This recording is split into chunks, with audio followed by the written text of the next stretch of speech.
This report. Oh my gosh. Today we're going to be talking about the hostages being released and, of course, the day that is for Mr. Trump of the inaugural, his first day back, and all that going on. So we shall see. We have a lot to talk about, all the hostage stuff and the ceasefire, and it was a real rocky beginning because we weren't sure, but we got the first three ladies out, and so there's another exchange, and it's good things for that. A lot of people are angry. They say that the Israelis lost, or they gave up the farm, or whatever, and we'll just have to see how it all plays out, but it's done. And so we're going to cover it all. I'm not going to be real long-winded or anything like that. There's not a lot here. Saturdays and Sundays, of course, are just kind of more chill. Everybody, it's all stuff like, Trump dancing with YMCA and the Village People and things like that. Nothing crazy. I mean, the hostage deal was really good for the hostages being released. But as it pertains to, anything destabilizing or whatever in the world geopolitically, well, all right, it's okay. Things are actually seem to be progressing in a good way, but I think we're getting set up for a larger war.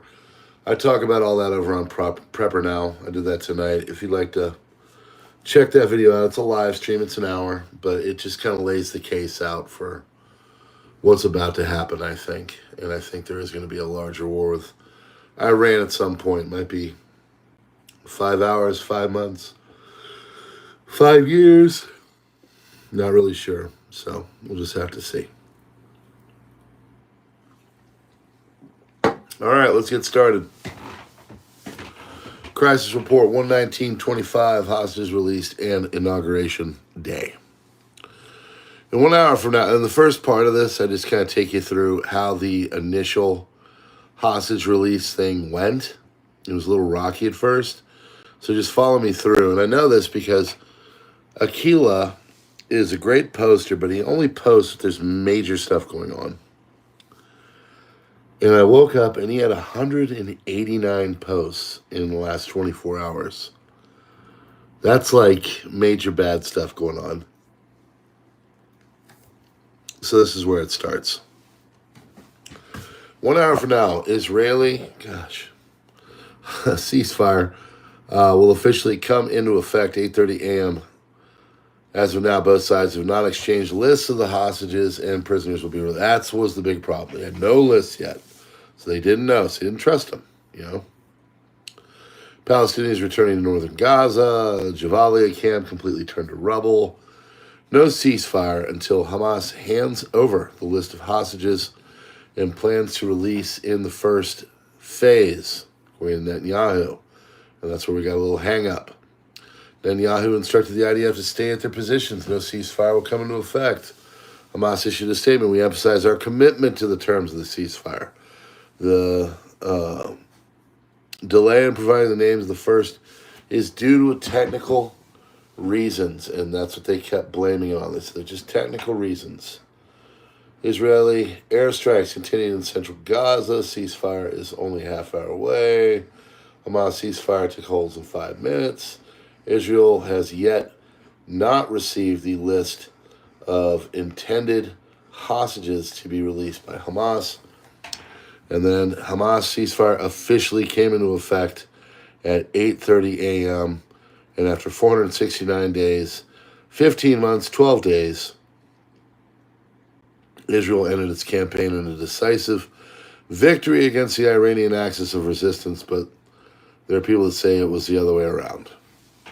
Names of the returned abductees have not been passed on to Israel. Ceasefire will not take effect as long as Hamas does not fulfill its obligations. And they were worried at this point that things were going to go south. And they said, oh my gosh, ceasefire lasted a whopping 9 minutes. Well, at that point, things started to turn the corner.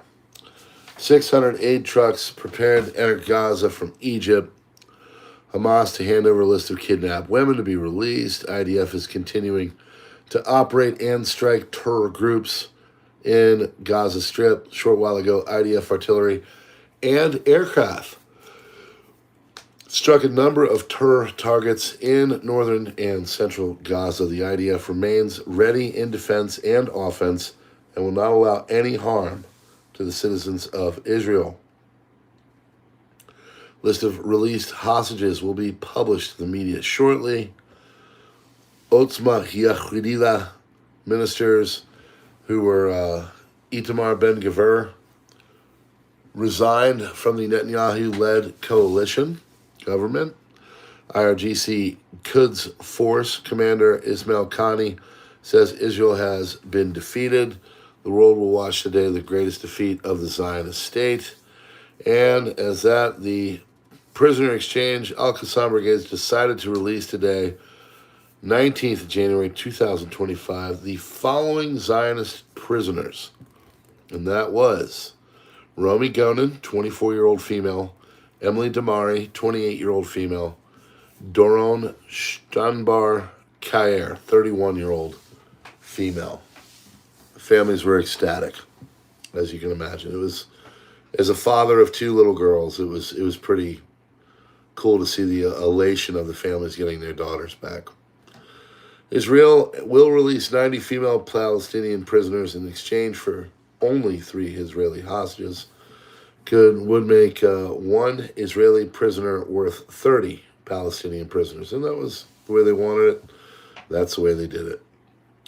Ben-Gvir accused Netanyahu in his resignation letter that he and his government had surrendered to terrorism.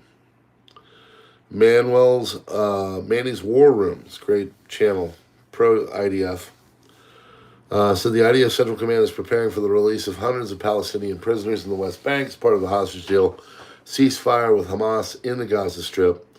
Military says it has implemented lessons learned from previous releases of Palestinian prisoners. IDF says it will work to prevent celebrations and parades when the prisoners are freed. Shin Bet agents have made warning calls to the families of those who are expected to be freed. In addition, IDF says it is bolstering troops and ramping up defensive efforts in the West Bank to prevent potential attacks. Central Command is also readying to carry out offensive actions in the West Bank and to prevent Hamas from establishing a foothold in the West Bank in light of the release of the members of the terror group. Offensive plans are being coordinated with the Palestinian Authority, who are also fear Hamas gaining power in the West Bank, military sources say. According to the IDF, of the 150 Palestinian release in the November 2023 deal with Hamas, there were 3 were killed in airstrikes and clashes, and around 30 were rearrested after returning to terror activity. Central Command intends to monitor the prisoners being released in this agreement and rearrest them if needed. Simultaneously, preparations are underway to release 90 Palestinian prisoners from Ofer prison. 3 hostages are now in Red Cross hands. From the 90 Palestinian prisoners, Khalida Jarrar is one of them. She was a member of the Popular Front of the Liberation of Palestine, or PFLP, and Palestinian Legislative Council. Contrary to the Al Arabiya report, Red Cross has not yet received the 3 Israeli hostages. Palestinian civilians tried to mob the Israeli hostages as they were brought. Hamas fighters desperately tried to control the crowd. Abu Obaida, spokesman for Hamas, states that of the 94 hostages remaining in the Gaza Strip, 35 have been killed. 3 hostages have been reunited with their mothers. Chinese app TikTok says it is restoring its service. Everybody was freaking out. I got a funny story coming up on that one. Thanks to Trump on that one. Trump meme coin fell off a cliff after Trump's wife Melania launched her own meme coin. Okay. Trump promises to declassify the JFK, RFK, MLK records and other topics of great public interest in the coming days. He's saying this is a hit on Hoover. Trump says, I will end the war in Ukraine. I will stop the chaos in the Middle East, and I will prevent World War III from happening. Your lips to God's ears, sir. Time magazine encourages liberals to express their emotions by crying with a friend on Inauguration Day to cope with the Trump return to power. Border czar Tom Homan revealed that a leak of law enforcement operations compromised the safety of the initial cities slated for deportation efforts, making the plans too dangerous to proceed. Ukrainian President Volodymyr Zelensky reportedly begged multiple times for an invitation to Trump's inauguration, but he was ultimately denied. Vivek Ramaswamy is reportedly set to exit Doge following tensions with the staff. He's going on to try to potentially run for Ohio governor. So we shall see. President Trump has announced that as commander-in-chief, he will direct the military to immediately begin building an Iron Dome to protect the United States from any and all future missile threats. Ukrainian Commander-in-Chief Alexander Syrsky says you can't win a war in defense. We must leverage our advantages. Ukraine is the first to create drone forces. We're expanding UAV capabilities, developing robotic platforms, and ground combat systems. Donald Trump will be inaugurated as the next president of the United States tomorrow or today. Joe Biden will leave the office with an approval rating of 37%, one of the lowest amongst modern presidents. I think George Bush was the lowest at 22. And that's junior, not senior. The war in Gaza cost $41 billion. 840 Israeli soldiers were killed and 14,000 others were injured. Israeli officials speaking to Wall Street Journal said Hamas lost thousands of its fighters and most of its leaders, but it recruited many new ones. Hamas gifted each of the 3 female hostages an envelope containing a map of Gaza Strip and a photo from captivity. When I read this, I just thought, man, how insulting. I really did. Oh, here's a map, and they also gave him like a certificate or something. Thanks for losing 15 months of your life with us. Israeli Foreign Minister Gideon Saar. Trump influenced a ceasefire between Israel and Hamas, but did not force it. Trump will declare a national emergency on the U.S.-Mexico border on day 1. He will designate cartels as foreign terror organizations on day 1, according to Fox. 1 millionaire leaves Britain every 45 minutes under Labour and Keir Starmer. Israeli Prime Minister Netanyahu says a ceasefire in Gaza is only temporary. TikTok ban in the U.S. has caused panic and outrage amongst millions of its users, with some even calling 911, leading to unexpected situations, according to Latestly, which I guess is some blog. Panic has left 911 centers across the country scrambling, handling non-emergency calls, including from teens and children, upset by the TikTok ban. U.S. authorities are urging citizens to stop using emergency services for non-critical purposes, warning that it is disrupting vital operations.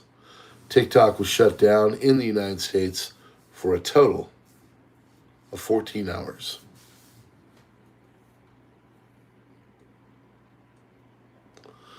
Hamas and the Palestinians are celebrating all over Gaza. Hamas seems like suffered minimal damage from the war and it's fully combat ready. If someone had told me this a month ago, I would have thought they were stupid. Massacring children in Gaza only helped Hamas grow. Recent footage of Donald Trump's arrival to depart from Florida to D.C. showed his motorcade vehicles equipped with anti-drone technology, indicating a perceived or credible threat involving drone attack. Reference that one over on the PrepperNow video. It is a sign of the times. Another prep, folks. Cope cage for your SUV. During ceasefire talks, Trump's envoy reportedly told Netanyahu the president has been a great friend of Israel and now it's time to be a friend back. Trump hated TikTok because China until it helped him win an election, as even he acknowledges, and now he's going to save it and take victory lap. So he'll have X, TikTok, Insta, and Facebook all working on his behalf. That's a big difference between now and 2017. That's Aaron Rupar, a butthurt lefty journalist, but he is correct. Trump does have a lot more media love than he used to. Ahead of the Trump D.C. rally tonight, National Guard is deploying sniper teams and anti-drone equipment to D.C. What's going on in the SMO? Well, battle for Velika Novosilka is slowly coming to an end. After encircling the village, the Russians intensified their attacks and were able to gain a foothold in the village to the north. According to the Ukrainian reports, even the first Ukrainian soldiers surrendered due to the critical situation. In the direction of Pokrovsk, Ukrainian sources confirm that the Russians were able to take control of mine number 2. The Ukrainians have few houses left in the village, but the fighting also continues in Zavirovye, and the Russians are able to extend their territorial gains. In Toretsk, the critical phase is now underway. In the last mine that the Ukrainians controlled, the Russians have now conquered almost half of it. At the same time, the situation in Kazov Yar is coming to a head. The Russian ground troops succeeded in advancing deep into the Novopivnichnya district, which complicates the Ukrainians' tactical situation. And it is Cold War II. Storm Prediction Center forecasting gusts of up to 80 miles per hour Monday night in Santa Clarita, Palmdale, Thousand Oaks, Simi Valley, Burbank, California. These dry windy conditions, coupled with dry and receptive fuels, will result extremely critical conditions, supportive of rapid wildfire onset and spread. That's not good. Mass protest with tens of thousands of anti-Trump protesters marching through the streets of D.C. during today's, or yesterday's, actually 2 days ago now, march ahead of Trump's inauguration in about 48 hours.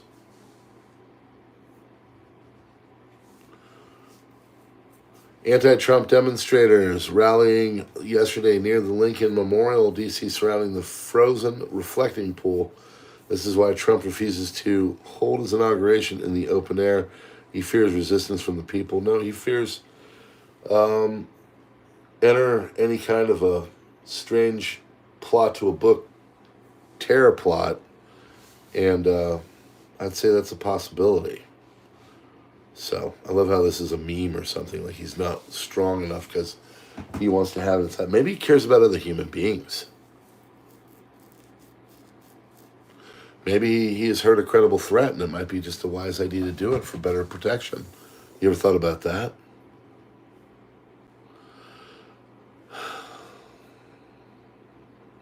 Ukrainian ballistic missiles struck expected from, Ukrainian ballistic missile strike is expected from aircraft on Russian positions in Zaporozhye, Kursk, Belgorod, Rostov regions, as well as Crimea or Sevastopol.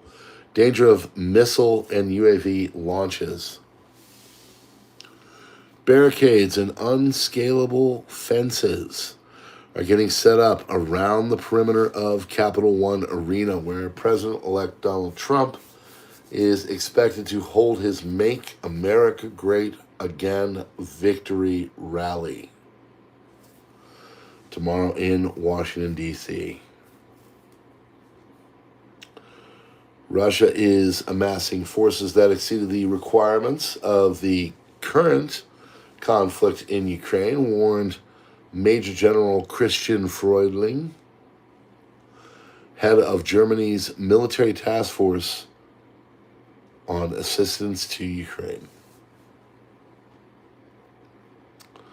Opinion polls show that South Korean President Yoon Suk-yeol's Conservative People's Power Party, pro-U.S., pro-Japan, has gained even more support after the president's impeachment and arrest, almost reaching support from 50% of South Koreans' population.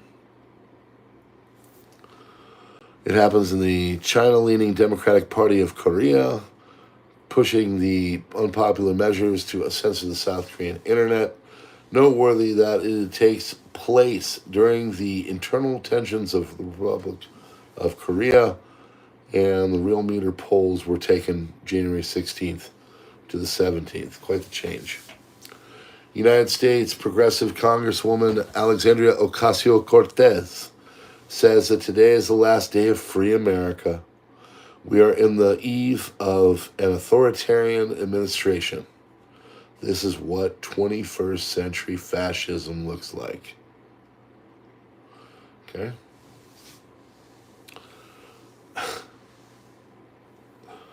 No, it's...